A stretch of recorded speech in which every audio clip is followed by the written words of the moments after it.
Good evening, friends. Myself Akanksha Singh. Welcome to you all in this YouTube channel Law with Ronit. Today, in this video session, we will discuss upon the development of the United Nations.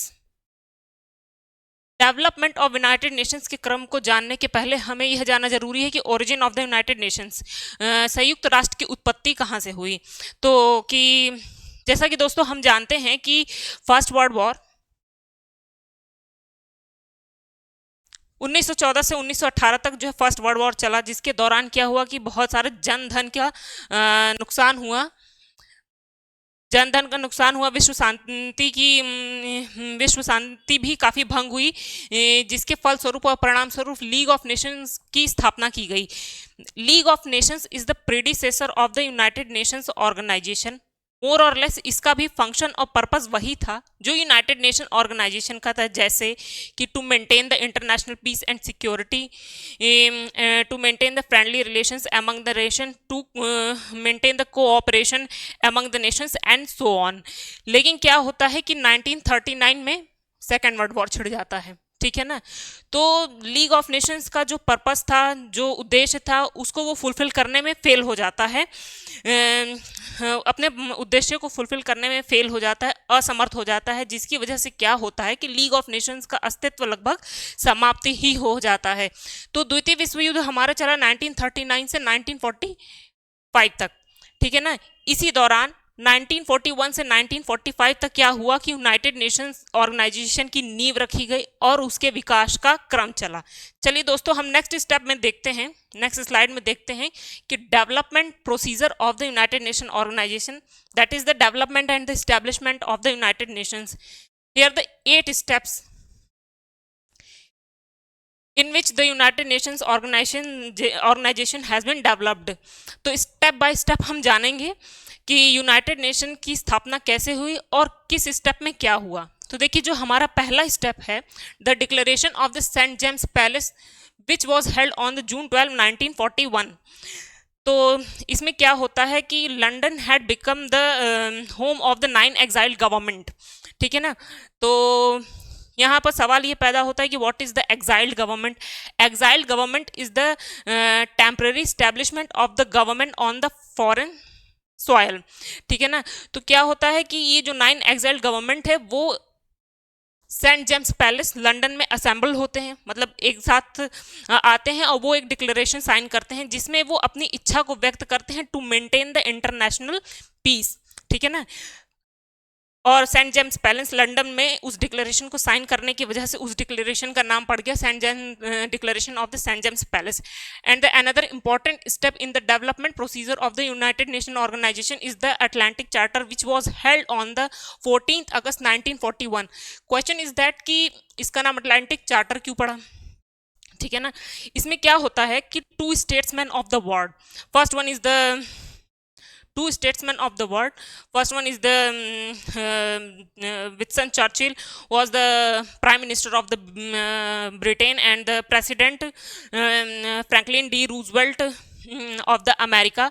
ये दोनों एक दूसरे के साथ meeting करते हैं Atlantic सी के एक शिप में, जहाँ पर वो एक एग्रीमेंट को साइन करते हैं और उस एग्रीमेंट का नाम पड़ता है अटलांटिक चार्टर। वो एग्रीमेंट क्यों साइन किया गया? वो एग्रीमेंट इसलिए साइन किया गया क्योंकि These 2 statesmen of the world with the joint effort want to remove the Nazism। वो नाजीवाद को समाप्त करना चाहते थे और उसमें उन्होंने 4 मुद्दे पर अपनी इच्छा को व्यक्त किया। वो 4 मुद्दे कौन से थे? Principle of the equality of the nations, to maintain the universal peace, collective cooperation of the nations, prohibition on the acquiring the territories through the conquest. द्वितीय विश्व युद्ध चल रहा था जिसके दौरान एनिमी कंट्रीज यही कर रही थी कि वो दूसरों की जमीन को युद्ध के दौरान जीत लिया करती थी, जिस पर जो है प्रोहिबिशन के लिए ही इन दोनों ने अपने विचार को व्यक्त किया। Another important step in the development of the United Nation Organisation is the United Nation declaration which was held on the January 1, 1942। It is one of the important step in the development of the United Nations organization, क्योंकि इसी declaration या इसी conference के through हमें United nation संयुक्त राष्ट्र शब्द की प्राप्ति होती है। इसमें क्या होता है कि 4 statesman of the world, the president Roosevelt of the America, Prime Minister Winston Churchill of the Britain, Russian revolutionary Maxim Litvinov, and the former president of the TV Sung of the China, ये चारों एक साथ assembled होते हैं और वो एक declaration sign करते हैं which was the ratified by the majority of the states. ठीक है, और वो डिक्लेरेशन क्यों पास किया जाता है, उसका उद्देश्य क्या होता है, to render the cooperation to each other and do not make any treaty agreement and the contract with the enemy countries. ठीक है, जब हम यूनाइटेड नेशन चार्टर का आर्टिकल 3 पढ़ेंगे दोस्तों, तो उसमें देखिए क्या लिखा है कि the original member of the United Nations shall B, कि यूनाइटेड नेशंस के ओरिजिनल मेंबर वही होंगे having the previously signed the declaration bye United nation of the January 1 1942। इसका मतलब ये है कि उन्होंने जिन्होंने United Nation declaration which was held on the January 1 1942 को साइन किया था, वही इसके ओरिजिनल मेंबर होंगे जो कि उसके बाद जो है charter of the United Nation को रेटिफाई करेंगे। ठीक है, now the another step in the development of the United Nation Organisation is the Moscow declaration. इसमें क्या होता है कि representatives of the Britain, Russia, America and China वो एक दूसरे के साथ असेंबल्ड होते हैं कहाँ पर, मॉस्को में, जिसमें वो एक डिक्लेरेशन साइन करते हैं और उस डिक्लेरेशन को साइन करने का मकसद क्या होता है, उद्देश्य क्या होता है, to take the joint action against the enemy countries. ठीक है ना, और उस डिक्लेरेशन में पहली बार उन्होंने अपनी इच्छा व्यक्त की to establishment of the world organisation, जो कि हमारे वर्ल्ड में इंटरनेशनल पीस को मेंटेन कर सके। इसके बाद another step in the development of the United Nation Organisation is the Tehran Conference, which was held on the December 1 1943. It was a declaration which was signed by the Churchill, Roosevelt and the Stalin। ये भी उसी लिए था क्योंकि emphasis on the urgent need of the establishment of the world organisation, इसमें भी उन्होंने ऐसा वर्ल्ड ऑर्गेनाइजेशन को इस्टेब्लिश करने के लिए अपनी इच्छा व्यक्त की, जोर डाला जो कि विश्व में शांति को स्थापित कर सके। ठीक है ना, now the another step in the development of the United Nations organization is the Dumbarton Oak Conference. It is one of the important conference because इसी में क्या होता है कि डम्बर्टन ओक कॉन्फ्रेंस में हम क्या करते हैं कि यूनाइटेड नेशन ऑर्गेनाइजेशन और यूएन चार्टर का फ्रेम आउट, लेआउट हमको इसी कॉन्फ्रेंस के थ्रू मिलता है। इसमें क्या होता है कि this conference was held in the 2 steps, 2 phase. First phase the Russia, Britain and the China and Russia, Britain and America, and in the another phase is the China, Britain and America. ठीक है ना, जिसमें ये क्या करते हैं कि principal organ of the United Nations को फ्रेम आउट करते हैं और उसके बाद उसके कंपोजिशंस और फंक्शंस को भी फ्रेम आउट करते हैं, which was the signed by the Russia, Britain, America and the China.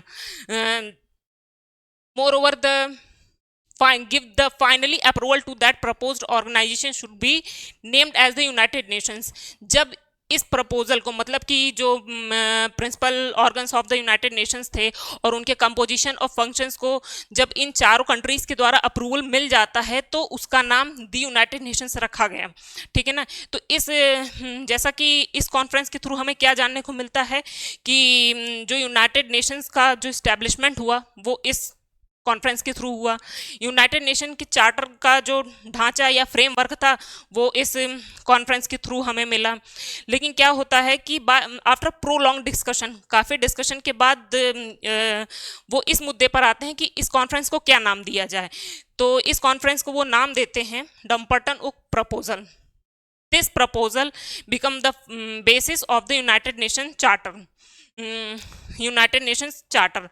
ठीक है, लेकिन इस चार्टर में ये सब काम होने के बाद भी ऐसे कई सारे मुद्दे हैं जो अभी भी अनसुलझे हैं, जिस पर अभी भी काम नहीं हुआ है। जैसे कि हमने आपको ये बताया कि इस कॉन्फ्रेंस में उन्होंने जो principal organs of the United Nations था उसकी नींव रखी, जैसे कि जनरल असेंबली, सिक्योरिटी काउंसिल जिसका फंक्शन था to maintain the international peace and the security, Economic and the Social Council, Trustees Council and the United Nation Secretariat. But what is the issue in this conference is the क्या PCIJ भी अभी भी PCIJ रहेगा या दूसरा code बनेगा।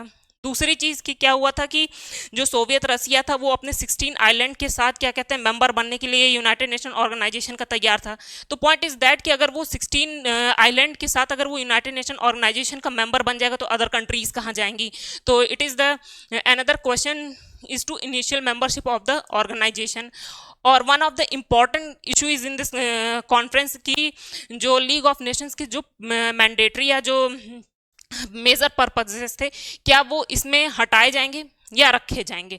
बहरहाल जो भी मुद्दे जो कि डम्पटन ओ कॉन्फ्रेंस में नहीं रिजॉल्व हुए थे उनको फर्दर कॉन्फ्रेंसेस में रिजॉल्व किया गया। So another important step, seventh important step in the development of the United Nation Organisation is the Yalta Conference which was held on the February 11, 1945।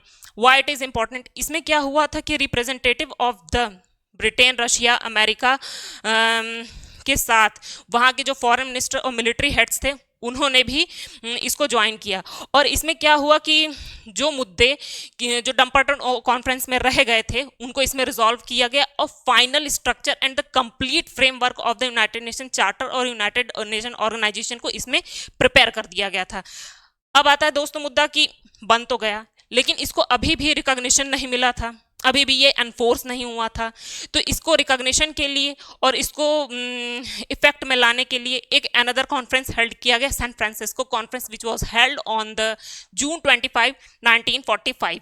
ठीक है ना। It was attended by the large number of the state and the presided over by the Lord Halifax. Lord Halifax कौन थे? Lord Halifax is the representative of the Britain. ठीक है ना। इसमें क्या होता है कि यूनाइटेड नेशन चार्टर का वोटिंग की जाती है और जो कि सर्वसम्मति अनएनिमसली वो अडॉप्ट करी जाती है। स्टिल यहाँ पर क्या होता है कि अडॉप्शन ही होता है लेकिन अभी भी ये एनफोर्समेंट में नहीं आया है। इसको एनफोर्समेंट में लाने के लिए क्या शर्त रहती है कि जब तक कि ये क्या कहते हैं कि 5 members of the United Nations जैसे कि Russia, China, France, Britain, America द्वारा रेटिफाई नहीं किया जाएगा और मेजॉरिटी ऑफ स्टेट्स के द्वारा जब तक ये रेटिफाई नहीं किया जाएगा ये क्या होगा कि ये एनफोर्समेंट में नहीं आएगा। खैर ये शर्त जो रहती है वो अक्टूबर 24, 1945 को पूरा कर दी जाती है। And this was the frame and the proposal of the United Nation Organisation and UN charter was the signed by the representative of the these 5 countries and along with the majority of the state, जिसके द्वारा ये अक्टूबर 25, 1945 को ये enforce में मतलब आ जाता है और लागू हो जाता है। San Francisco Conference was attended by the 51 states and these are the original member of the United Nation Organization। जैसा कि दोस्तों मैंने आपको अपने प्रीवियस स्लाइड्स में ही बताया कि जब हम article 3 of the UN charter जब हम पढ़ेंगे तो देखिए इसमें क्या लिखा हुआ है कि who are the original members of the United Nations. तो original member of the United Nations shall be the states which having the participated in the UN conference on the international organization at the San Francisco, जो कि अभी हमने आपको ठीक पहले बताया। और दूसरी इनकी शर्त क्या थी कि having the previously signed by the declaration by the United Nations which was held on the January 1, 1942 and ahead it was signed by the present charter and ratify it in accordance with the article 110। वो वही क्या होंगे इस United Nation organisation और UN charter के क्या होंगे कि ओरिजिनल मेंबर मतलब कि मूल सदस्य होंगे। चलिए दोस्तों इस वीडियो के साथ हम इस डिस्कशन को ख़त्म करते हैं और इस पर आपको यदि किसी प्रकार की कोई समस्या, कोई दिक्कत, किसी प्रकार की कोई क्वेश्चन कैरी होती है तो आप ये कमेंट सेक्शन में हमसे पूछ सकते हैं। हम आपकी समस्या को दूर करने के लिए हम ऐसा अवेलेबल रहेंगे। तब तक के लिए धन्यवाद दोस्तों।